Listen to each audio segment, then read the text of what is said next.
making wild allegation. So I told him, while he is making allegation, please present in the house when the finance minister replies on the discussion on budget at 5 p.m. today. He broke the rules there itself. After his speech, he immediately went out of the house.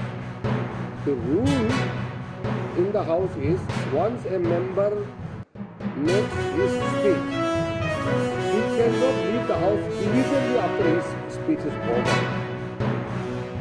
Shri Rahul Gandhi deliberately does this repeatedly after his speech, which normally is full of lies and allegation.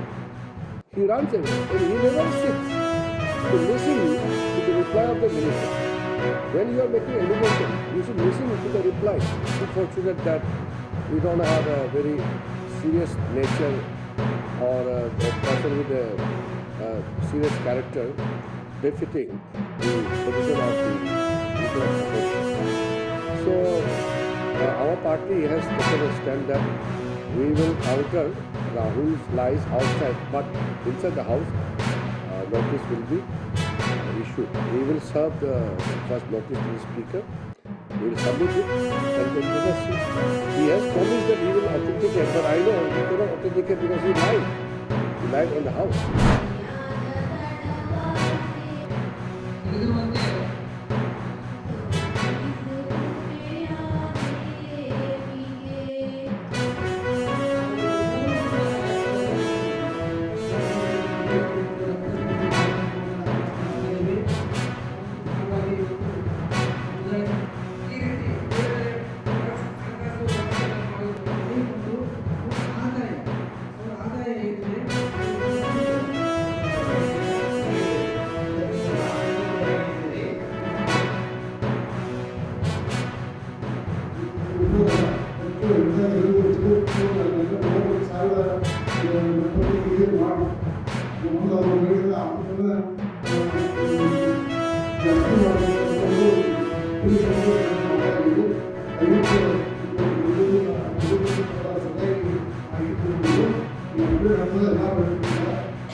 ಆನಂತರ root road ಕೊಡಿಸಿದ್ದೀವಿ, ಆಮೇಲೆ ಕೂರ್ಗಿ ಕೊಡಿಸಿದ್ದೀವಿ.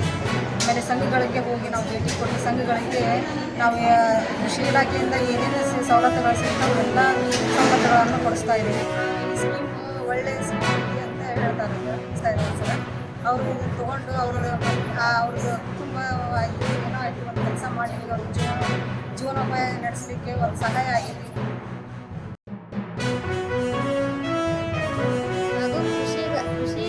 ಮಾಡುವ ಸಲುವಾಗಿ ನಾವು ಸಾಲವನ್ನು ಕೊಡುತ್ತೇವೆ.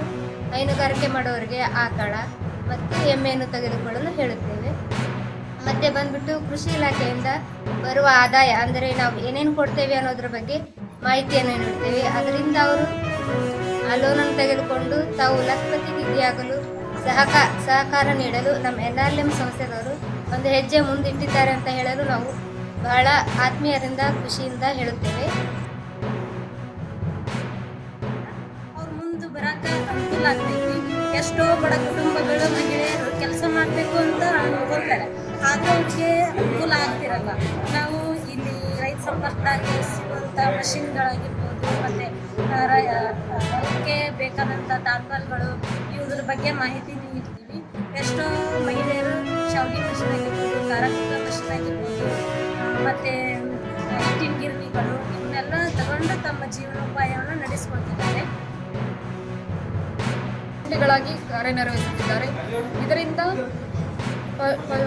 ಜಾನುವಾರು ಸಾಕಾಣಿಕೆ ಮಾಡುವವರಿಗೂ, ರೈತರಿಗೂ ಮತ್ತು ಕೃಷಿಯೇತರ ಚಟುವಟಿಕೆ ಮಾಡುವಂಥವ್ರಿಗೂ ಸಹ ಇದರಿಂದ ತರಬೇತಿ ಅಲ್ಲದೆ ಅವರಿಗೆ PMFME, PMEGP ಮೂಲಕ ಯೋಜನೆಗಳಿಂದ ಸಹ ಅವರಿಗೆ ಧನ ಸಹಾಯದಿಂದ ಅವರು ತಮ್ಮ ಆರ್ಥಿಕ ಜೀವನದಲ್ಲಿ ಆರ್ಥಿಕ ಮಟ್ಟವನ್ನು ಅಲ್ಲಿ ನಾವು 38,000 ಗುರುತಿಸಿದ್ದು 13,800 ಜನರಿಗೆ ಈಗಾಗಲೇ ನಾವು ತರಬೇತಿಯನ್ನು ನೀಡಲಾಗುತ್ತದೆ. ಗ್ರಾಮೀಣ ಪ್ರದೇಶದ ಮಹಿಳಾ ಸದಸ್ಯರನ್ನು ಆರ್ಥಿಕವಾಗಿ ಸಬಲೀಕರಣ ಮಾಡುವ ಕುರಿತು ಈ ಒಂದು ಯೋಜನೆ ಉದ್ದೇಶವಾಗಿದೆ. ಅವರ ಮುಖಾಂತರ ಮತ್ತು PRP ಇವರು ಎಲ್ಲ ಅವರಿಗೆ ತರಬೇತಿಯನ್ನು ನೀಡಿ, ಅಂದರೆ ಪಶು ಸಖಿಗಳು ಮತ್ತು ಕೃಷಿ ಸಖಿಗಳ ಮುಖಾಂತರ ಮಾಡಬೇಕಂತ ಒಂದು ಸರ್ಕಾರದ ನಿರ್ದೇಶನ ಇರೋದ್ರಿಂದ ಅವರಿಗೆ ತರಬೇತಿ ನೀಡಿ ಅವರಿಂದ ನಾವು ಉಳಿದ 13,800 ಜನರಿಗೂ ಒಂದು ತರಬೇತಿಯನ್ನು ನೀಡ್ತಾ ಇದ್ದೀವಿ.